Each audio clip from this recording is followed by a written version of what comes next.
If I could persuade you to believe what tonight I hope I will try to, your entire world would change. You hear the word God, the word Jehovah, the word Lord, the word Jesus, the word Christ, and you think of something other than yourself, one that is greater, one that you would worship. Tonight it is my purpose to show you that God and the I of man are one. When you say I am, that is the God of Scripture. Confined as you are, you think, how could it be? God created the universe and sustains it. And here I am, like a little worm, 10 years, and then I vanish. But now let us turn to Scripture. We turn now to the 16th chapter of Matthew. And the question is asked of the disciples, the followers, those who have heard him. And he said to them, who do men say that the Son of Man is? And they reply, well, some say John the Baptist, come again. Others, Elijah.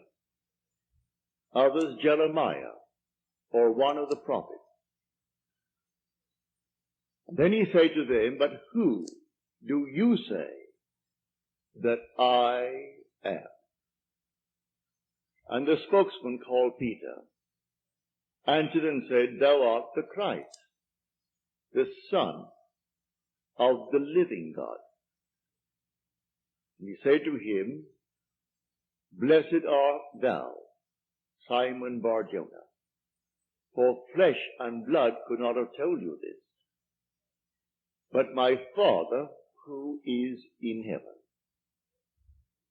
So here he equates the Son of Man with the eye of man, not the organ that sees or through which you see, but your sense of awareness, that I amness, when you are aware of being, your consciousness, your human imagination.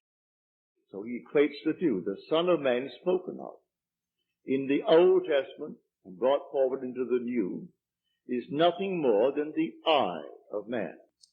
And he calls it the Christ, and defines Christ as the Son of God. Now we find Christ being defined in the New Testament as the power of God and the wisdom of God. So the eye of man is the power of God and the wisdom of God. If man does not know it, well, then he will not exercise that power. He will not exercise that wisdom. So tonight I am trying to persuade you that when you say I, before you say anything, that is the power and the wisdom of God. You can't separate the power of God and the wisdom of God from God. So you will say in the end, I and my Father are one, for he is called the Son of God. Now we are called upon to test this, if it be true. Can we test it? I hope you'll put it to the test. When I tell you that your own wonderful I amness is God, though prior to that you believe that you are little something, moving across the earth for a few years, 70 years, and then you will vanish, in the hope of some restoration, but a hope, no assurance. But now I'm going to tell you that you really are God. Your own wonderful consciousness, your human imagination, that is the God of Scripture. And there is no other God. Imprisoned as you are in these bodies of flesh, you did it for a purpose. Now let us see what it tells us about this Son of Man that is now equated with the eye of man. No one has ever ascended into heaven but he who descended from heaven, the Son of Man. You'll read that in the 3rd chapter, the 13th verse of John. So here we find you are a pre-existent being. No one can ascend into heaven but he who descended from heaven, the Son of Man. Your ascension in the next verse, the 14th verse, is showing you how you ascend. As Moses lifted up the serpent in the wilderness, so must the Son of Man be lifted up. That's all imagery, and yet it is true. You descended into generation in a world of death, where everything begins, it waxes, it wanes, and then it disappears. But there's something in you, clothed in this garment, that does die. That is pre-existent. And its home is heaven, which is harmony. You gave it up completely. You aren't pretending that you're a man. You descended into man. You became man. With all the weaknesses, all the limitations, all the restrictions of man, to experience this world of death and decay. There will come a moment in time that you will ascend from this restriction, taking with you the experience that is yours because of this restriction. And you will ascend in the same manner that Moses lifted up the serpent in the wilderness. That was an adumbration. That was a foreshadowing. You will rise from the base of your spine, up your spine into your own skull, for heaven is within you. And you will rise like a fiery serpent, without any loss of identity. The form you wear, I hesitate to describe it. I will tell you that your face is human, your hands are human, your voice is human, but do not ask me to describe the body that you wear. It's infinite power, infinite wisdom, and yet it is a form. You are that fiery being that descended, not because of anything that was wrong when you descended. The fall is not because of any mistake on our part. It's a predetermined plan to come down into the world of death and decay and overcome it. If coming down, wearing these garments, we knew who we were, pretending that we were men, we could not accomplish it. Any more than an actor on the stage, pretending that he is Hamlet, can actually play that part. He has to actually assume it, but even then it is still with a little something in his mind. He knows he is the great actor who tonight will go home to his lovely home, and he'll take off the garment and hang it up once more, and tomorrow he'll replay the play. You don't do that in this play of God. You don't take off the garment.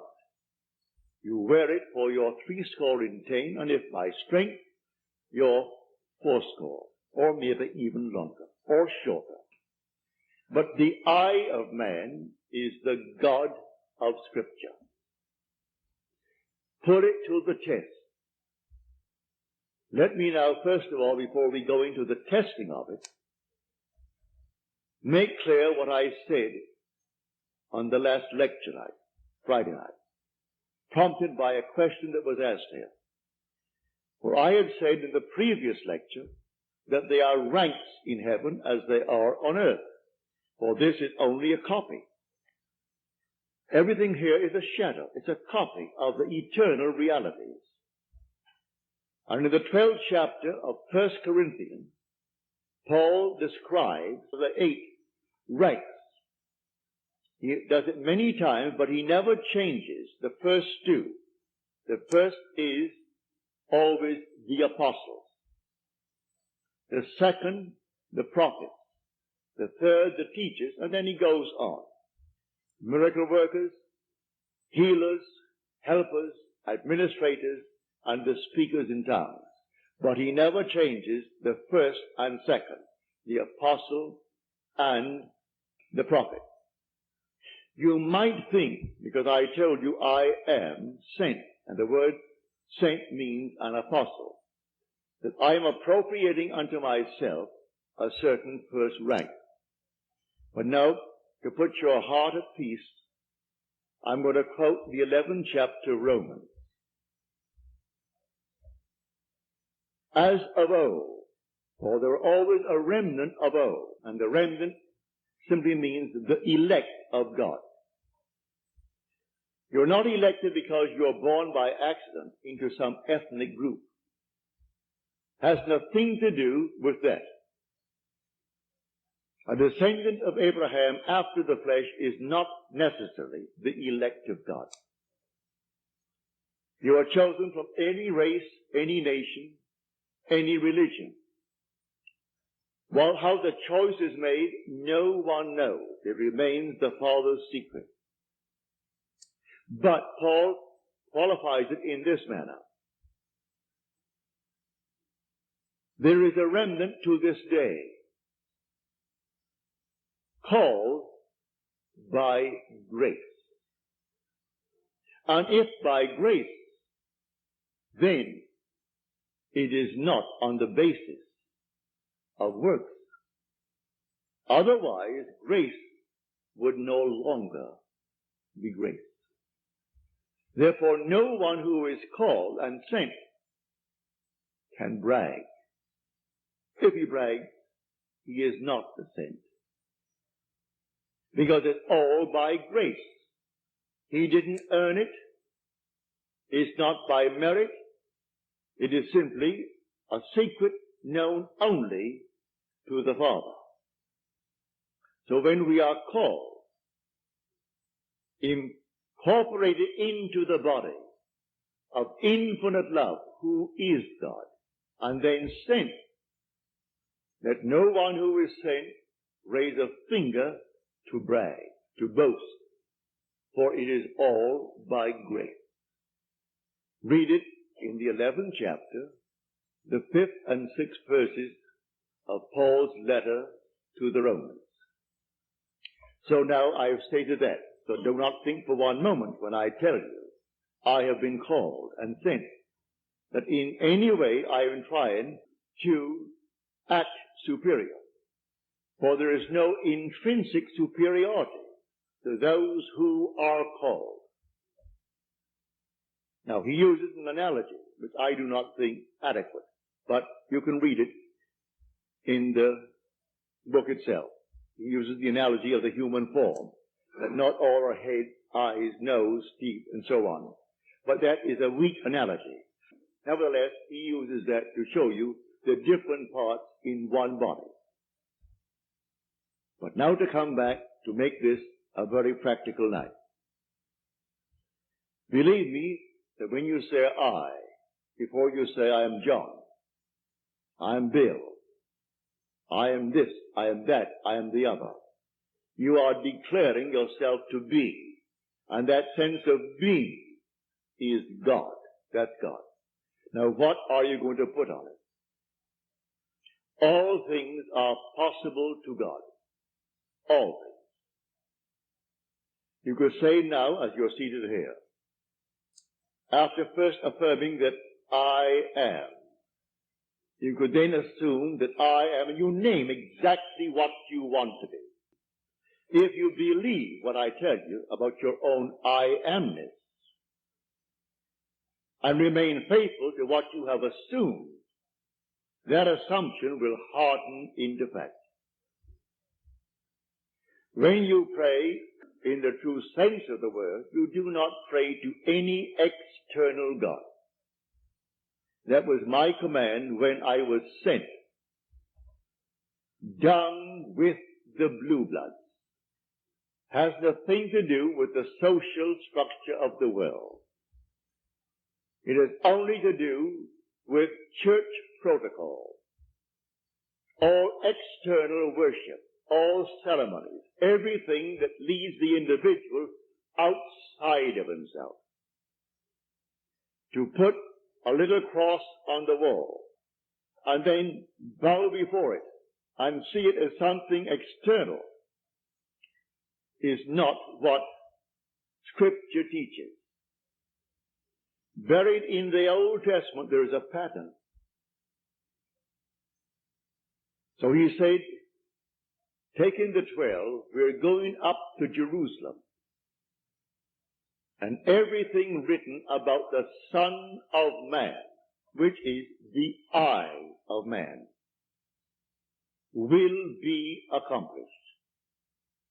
But they did not understand what he said. It was beyond their ability to grasp. He is going up,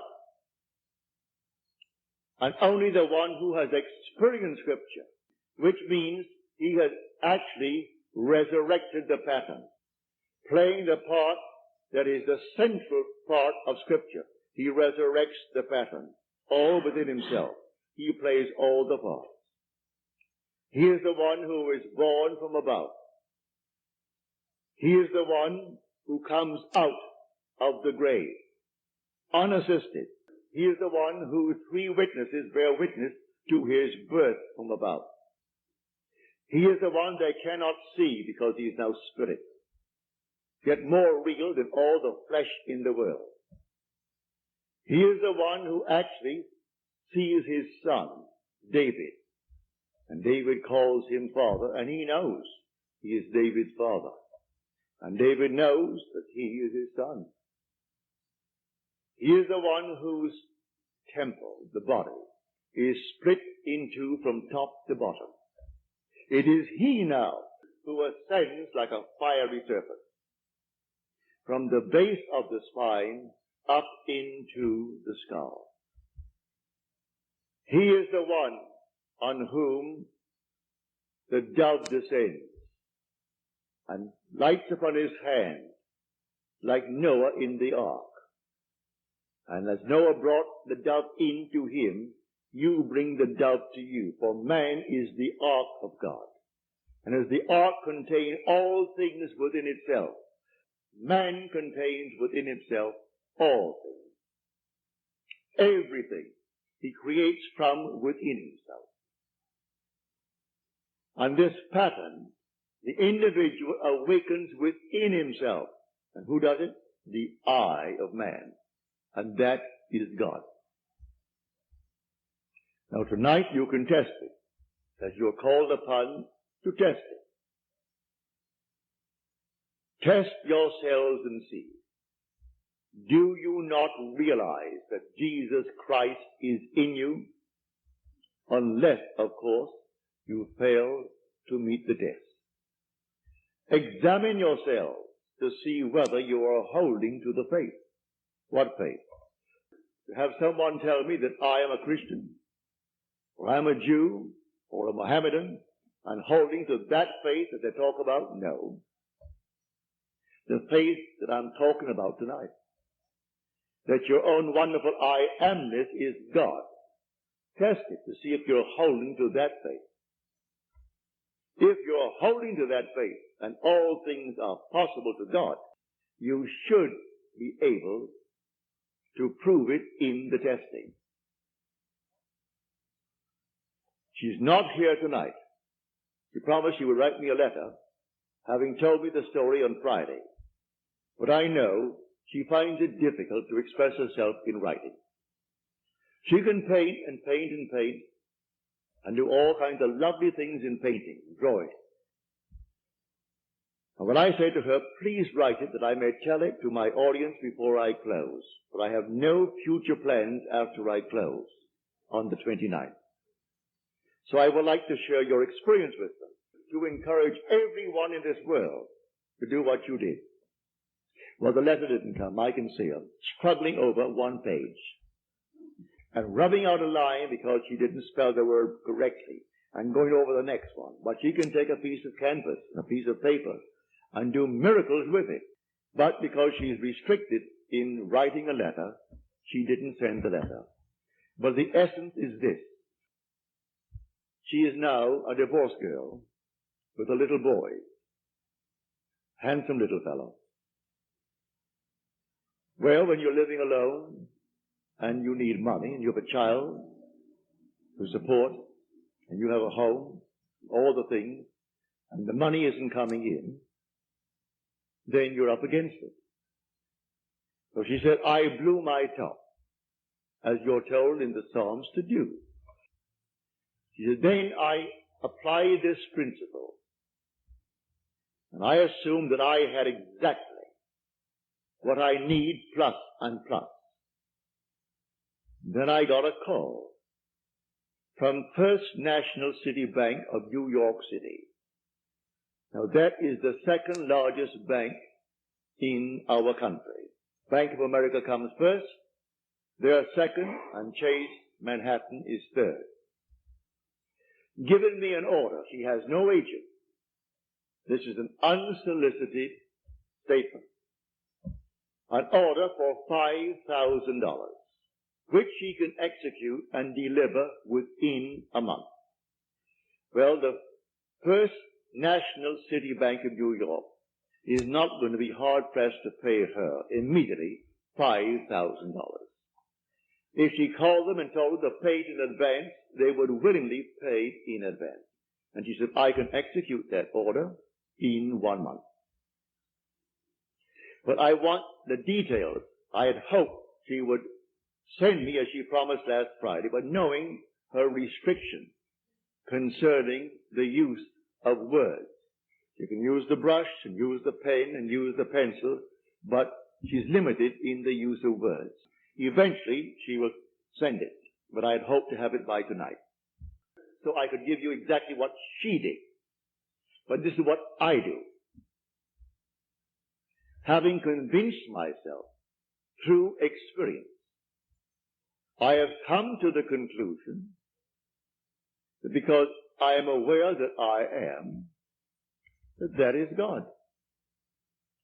For if by him all things are made, and without him is not anything made that is made, and I start from scratch, only imagining a state, and then I boldly assume that it is real, that I am actually experiencing that state now.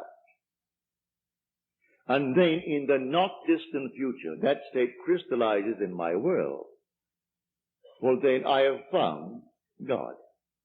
I have found the source of the phenomena of life. My only concern then is to share it with others and tell them, for they're all one.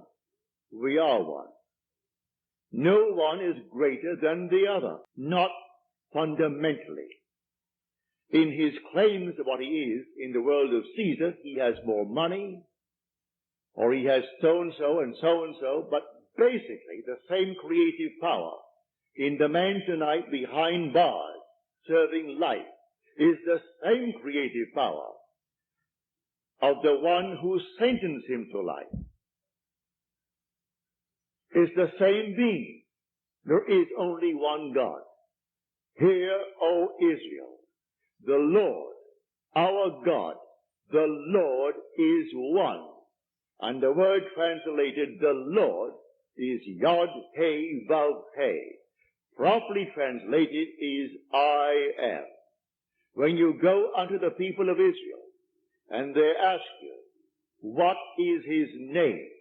And you claim that the God of Abraham, and the God of Jacob, and the God of Isaac sent you. You say unto them, I am has sent me. That's my name forever.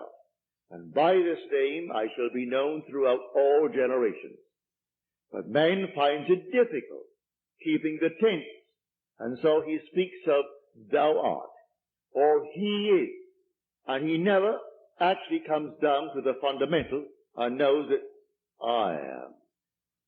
I am the cause of the phenomena of my life, good, bad, or indifferent. I have to live with it and change my assumptions if I would change the world in which I live. But now, can I help a seeming other? I say you are myself pushed out. Can I help another? Yes, because there's only one. If your request of me comes within the framework of the golden rule, something that I would like done to me, then I can willingly help you. If you ask of me that which does not come within the frame of the golden rule, do not ask it of me. I grant you complete freedom to go elsewhere and go to anyone who will tell you they can do it in spite of what he said. Go ahead. But if anyone asks of me any request, all that I do is this. It's so simple. We are told in Scripture, whatever we ask of him, knowing that he hears it, it shall be done for us. If we know he hears it. Well, can you imagine you seated here on the surface of your being, a rational being, knowing something that the depth of your own being that encompasses you doesn't know? So you know, and you think, well, he doesn't know. Well, read that in the story of Ezekiel. You'll read it in the 38th chapter.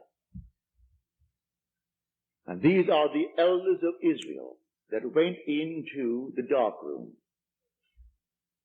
And they are carving on the walls all gruesome things. And they said within themselves, the Lord does not see us. And the Lord is speaking to his prophet Ezekiel.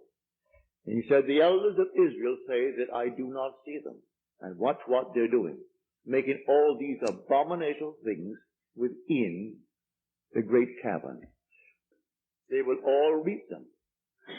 Because I see everything that the elders of Israel see. But they think because it's dark and it's a cavern, no one knows what he's doing. That God doesn't know it. I've said time and again, there is no fiction in this world. You might have heard the story, and you read the story, concerning the sea-jacking of the Queen Elizabeth. You might have read the article in Time that some girl at Hunter College wrote that story in detail. And she was so shy when it came to the point to be read, she could not read it. She's a shy, sweet lady with a gift of writing.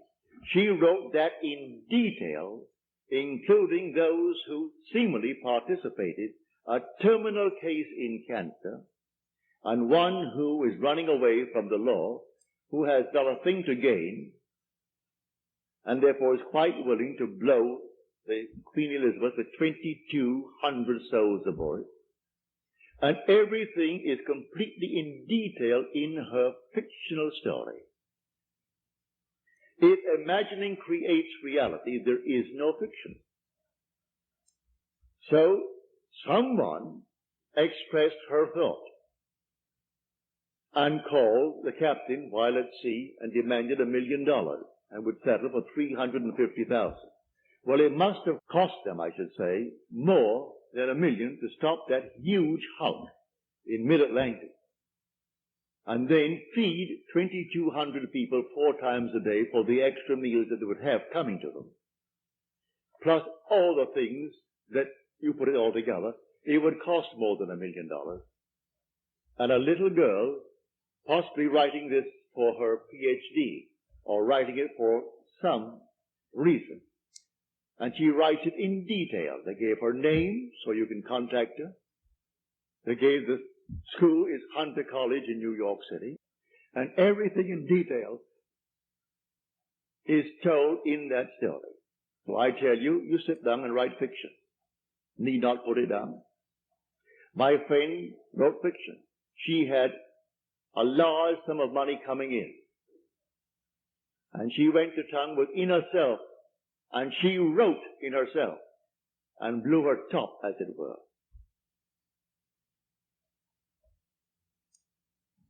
Thank you, Harry. Thank you. Didn't drink enough tonight.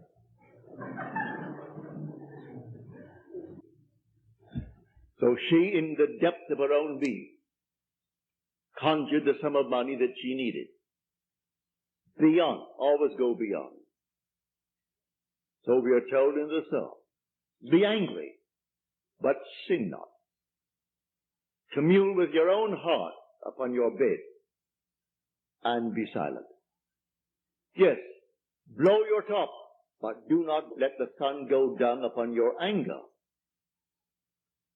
Be silent as you commune with self. You don't commune with another, for the self of man is God. So be angry, but sin not. Commune with your own heart upon your bed. Not communing with another, and then you actually know exactly what you want. And in that state, fall asleep. And in a way that no one knows, and you, in your surface mind, you do not know, it will all come to pass. Everything in the world is created this way, but man does not know it. Who knows tonight who is treading the winepress that is going to cause a change of mind in tomorrow's world? But when they do it, they are intense in the doing it. If you are lukewarm, you're told in Scripture, I'll spew you out. Would that you're either hot or cold. But because that you are lukewarm, I will spew you out. You can't do anything if you're lukewarm. You must be intense about it. You want to be rich? All right, can be rich. You want to be known? You can be known. No matter what you want, but you must be intense about it. And then commune with your own heart upon your bed, and then let it drop. You'll read that in the 4th Psalm, the Psalm of David. So I say to everyone here, believe me, your own wonderful I amness, your consciousness, your wonderful human imagination, that is God.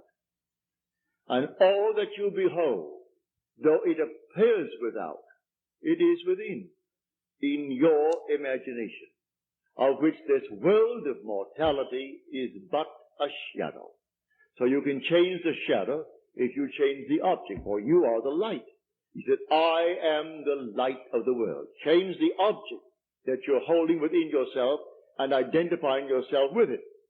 Change that object, you're light enough, and you'll cast a new shadow upon the world.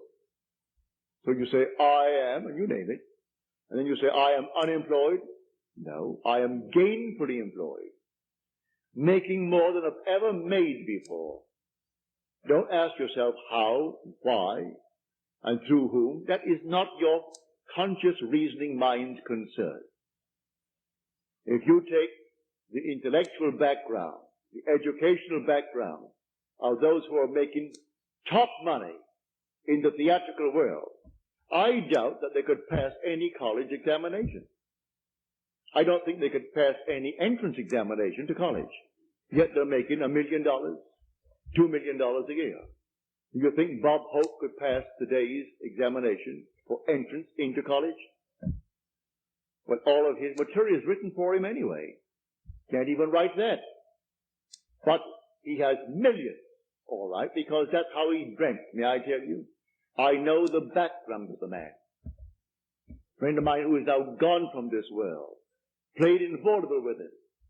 And he would borrow from my friend every week a sum of money because he had to go to that post office and buy a postal money order and send to his bank.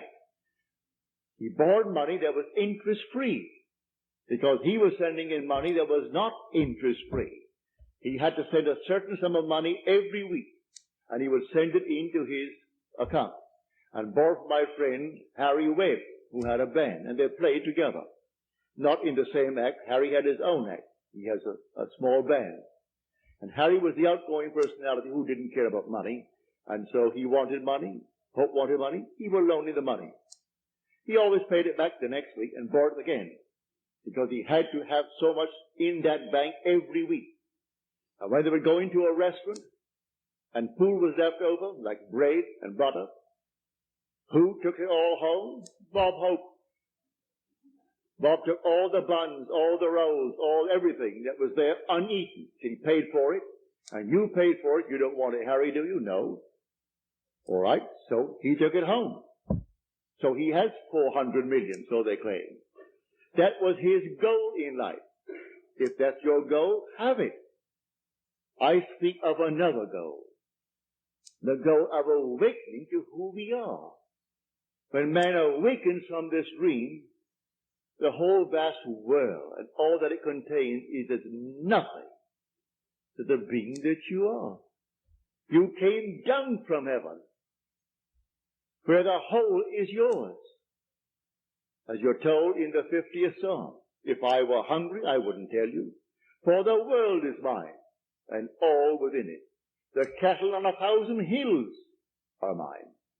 So why should I tell anyone of my need when it's all mine anyway? I would slay and eat. When you awaken, you don't ask anyone if you awaken from this dream of life. But while you're in it, all right, we're one. This little hand of mine, if it begins to itch here now, it's easier for me to take this hand that is not attached to this and scratch it than to try to bend this thing out of shape to scratch the back of it. I could rub it here, but why not? This is easier. And take a part of my own being to ease the itch. We're all one pushed out. So you can do it. Ask anyone that you trust. May I tell you, he isn't, if he knows how to pray, he isn't going to burst any blood vessel. He isn't going to get down on his knees and pray to any external God if he knows how to pray. He isn't going to beg of anyone in this world. What he will do, he will simply represent you to himself as one telling him that you have what you asked of him. And when he is satisfied that you told him that you have it, don't ask the second time for the same thing, because he is not going to listen to you. He heard it, he is still hearing it, and he will continue to hear it until that which he has heard is perfectly externalized. So don't think you need several treatments. That's a lot of nonsense. Treatments for what? It either is or it isn't. So when they start getting you on the hook and say, no, I think you'll need more treatments. You'll need more treatments. She or he or the crowd, they do not know what they are doing. When you pray, go within and close the door of the senses. Deny all that seems so obvious. And your Father who is within will reward you openly. But commune with self, for you and the Father are one. So you commune with self. And what does he tell you? Exactly what was asked of you. He heard it, and he has all the ways and means that you on the surface of your being know not of. He will do it. You can ask anything of one if it comes within the framework of his code of ethics. Don't ask anyone who knows how to pray something that does not come within his golden rule. Do unto others as you would have them do unto you. Just as simple as that. And most of the requests would come within that rule. And so you simply hear it. And then you drop it completely. And in the depths of your own being, you're still hearing it. And the Father knows all means, all ways. And so he singles out the best way to externalize it. Here in New York City, many years ago, this lady, a lady of considerable means, She left her home in New York City and went off to Paris with her 2 children, leaving her home and her maid. Before she returned, the maid took all of her furniture and took it away. When she returned, the apartment was there. Rent was paid every month. But there was no furniture, not a thing in it. She employed a private agency, told the police department, told all the authorities in New York City, and plus her private agency. At the end of a few months, they did not turn up one thing concerning that stolen property. She came to see me. I said, all right, you're seated there and I'm seated here in my apartment. Now, you are not seated in my apartment. You are seated right now. Close your eyes. You're seated in your own apartment. And you had a grand piano? She said, no, I had a piano, but it wasn't a concert grand. It was grand, but not a concert grand. And on it, I had my pictures of my 2 children. And I had pictures of the wall. She told me what they were. And the furniture, I said, all right, refurnish that place as you left it. You have a memory. She did. Now, when I stopped talking, it's because you have refurnished that place to me. Now, you're going to go in, and you aren't going to see your apartment from my apartment. You're in your apartment. And you can feel your chair, and get off your chair and feel the piano, and see the children, the pictures of the children, and that's what you're going to do. She agreed she would do it. And then, we simply broke the spell. What did it take? 2 minutes? 3 minutes? That week, she went to her bank on Madison Avenue. As she was coming out of the bank, she had a past history of a little mental state where she was put away for a while because she needed psychiatric treatment. And the bars on this window reminded her of her past history and therefore addled her for a while. So she came onto Madison Avenue and turned south instead of turning north, where she should have. When she discovered her mistake, she was at the end of the block. When she got there and discovered her mistake, she looked down, and 2 very familiar ankles were standing right before her. She came up to the face, that's her maid. And the maid spotted it and started to scream. She went over to the maid and grabbed her before the light changed and hailed the oncoming taxi and said, you're taking me right now.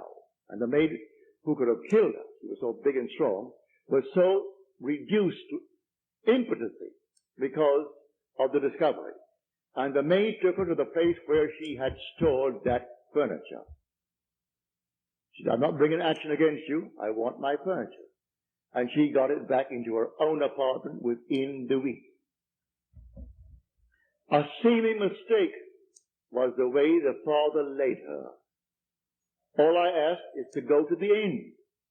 If I go to the end and give thanks to the end and for the end, it's done. Now let the one in the depths of my own being devise the best means to take me to that end. The end is where I start. The end is my beginning. And that is a story that I know from personal experience. So do not attempt to devise the means and tell the one that you ask to pray for you how it should be done. He will lose all interest and turn his back and say, go elsewhere. You don't go into a doctor's office and tell him what he should do. If you go to him because you trust him, well then you either got to trust him and continue, or you're going to leave him. Well, if you go to someone that you really believe who knows how to pray, don't tell him how to do it and what means should be employed in order to do it. He is going to go to the end if he knows how to pray. The end is where we begin. In my end is my beginning. And we're always ahead of our evidence. So I go to the end. I see the whole thing done and then drop it and let it happen in my world.